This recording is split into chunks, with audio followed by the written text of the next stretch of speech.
বাবলি হলো একটি আসন্ন বাংলা সময় রোমান্টিক অ্যাডভেঞ্চার ড্রামা যা রাজ চক্রবর্তী দ্বারা সহ-রচিত এবং পরিচালিত। বুদ্ধদেব গুহের একই নামে মহাকাব্যিক উপন্যাস অবলম্বনে এই ছবিটি রাজ চক্রবর্তী এন্টারটেইনমেন্ট প্রোডাকশনের ব্যানারে 15 আগস্ট 2024 মুক্তি পাওয়ার কথা রয়েছে। নমস্কার। Abhirup London school of economics থেকে স্নাতক। গাড়িতে করে ইস্কন থেকে ডিমাপুর যাওয়ার পথে তার বসের আত্মীয় দময়ন্তী হরপে বাবলির সঙ্গে বন্ধুত্ব হয়।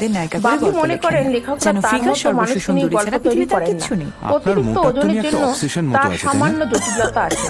তারপর তাদের বন্ধুত্ব যাত্রার নতুন রং নেয়। মাঝপথে গাড়ি ভেঙে পড়ে এবং তারা জঙ্গলের ভিতরে কাঠের বাড়িতে থাকে।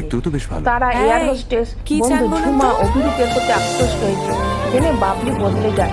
তার মনে সন্দেহ গাড়িটা খারাপ করলেন না আপনি কেন শুধু শুধু জেদ করলেন বলুন তো? গাড়ি চালান গাড়ির মন বোঝেন না। আবির চক্রবর্তী আপনি কোনো কিছুর মন বোঝেন? দময়ন্তী হরপে বাবলির চরিত্রে শুভশ্রী গাঙ্গুলি, ঝুমা বোস চরিত্রে রাতে থাকার ব্যবস্থা সৌরসিনী মৈত্র একজন এয়ার হোস্টেস। এখানে আপনার অ্যাডভেঞ্চার ভালো খেলা লাগে? চরিত্রে সোহিনী সেনগুপ্ত, কি বাঙালি আপনি? নিমেষের চরিত্রে একটা বিপদ হয়ে গেলে আমি ঘষতে গিয়ে এছাড়া কি রয়েছে বলতে হবে? Reshmi Sen, Sandip Bhattacharya. Gem of a boy, দারুণ ছেলে। অবশ্যই সিনেমাটি দেখবেন এবং আশা করি সিনেমাটি খুবই ভালো হবে। আপনি ঝুমা বোসকে চেনেন? বাবা কি মুটিয়েছিস রে। এয়ার হোস্টেস একবার দেখলে ভোলা যায় না। ঝুমাকে নিয়ে আমাদের মধ্যে ভুল বোঝাবুঝিটা বেরিয়ে চলেছে।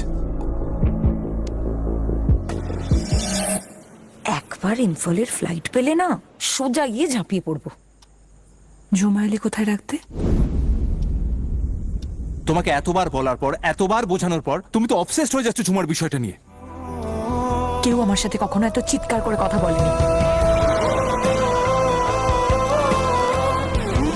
নিজের মুখশ্রী আর অভিনয় দিয়ে কতজনের ঘর ভেঙেছে।